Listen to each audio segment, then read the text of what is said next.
2^1 വില 2 ആണ്. പഠിച്ചോണം. 2^2 വില 4 ആണ്. 2^3 വില 8 ആണ്. 2^4 വില 16 ആണ്.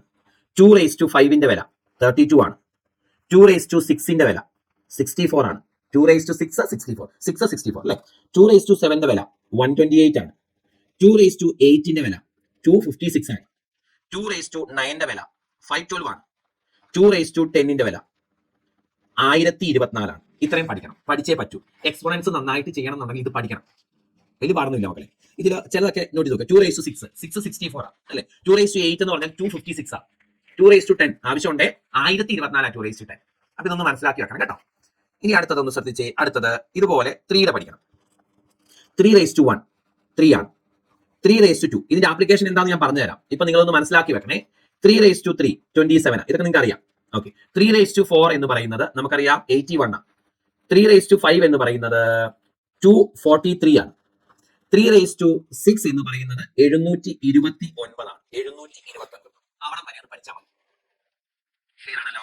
അങ്ങനെയെങ്കിൽ നമുക്ക് അടുത്തത് പഠിക്കാം. അടുത്തത് ഇനി 5ന്റെ ഇതുപോലെ പഠിക്കാം. 5^1 എത്രയാ? 5 ആണ്. 5^2 എത്രയാ? നമുക്കറിയാം 25 ആണ്. യെസ്. 5^3 എത്രയാ മക്കളെ? അത് 125 ആണ്. ഇത് നിങ്ങൾക്ക് അറിയാം. 5^4 625 ആണ്. 625. ഓക്കെ. ഇനി 5^5 കൂടെ അറിയാം 3125. ഇത്രയും പഠിക്കാം. ഓക്കെ ആണോ? ഓക്കെ. ഇതൊന്ന് അറിഞ്ഞിരിക്കണം. ഇത് നിങ്ങൾക്ക് ഒത്തിരി ഉപകാരപ്പെടും പരീക്ഷയ്ക്ക്. നമുക്ക് നന്നായിട്ട് എക്സ്പോണൻസിന്റെ ഇത് എക്സ്പോണൻസിൽ മാത്രമല്ലാട്ടോ നമുക്ക് ആവശ്യം വരുന്നത്. എക്സ്പോണൻസിന്റെ കണക്കുകൾ നന്നായിട്ട് മനസ്സിലാക്കണം, ചെയ്യണം എന്നുണ്ടെങ്കിൽ ഇത് പഠിച്ചാൽ ചെയ്യാൻ നല്ല എളുപ്പം. ഞാൻ കണക്കുകൾ വരുന്ന ഇതിന്റെ ആപ്ലിക്കേഷൻസ് പറഞ്ഞുതരാം. അതായത് നമ്മൾ കണക്ക് ചെയ്യുമ്പോഴേ 128 എന്ന് വന്നാൽ അതിനെ 2^7 എന്ന് പറഞ്ഞ് എഴുതാൻ പറ്റണം. എവിടെയെങ്കിലും 1024 എന്ന് കണ്ടാൽ 2^10 ആണ് അതിനെ ബേസും പവറും ആക്കി എഴുതുന്നതെന്ന് അറിയണം.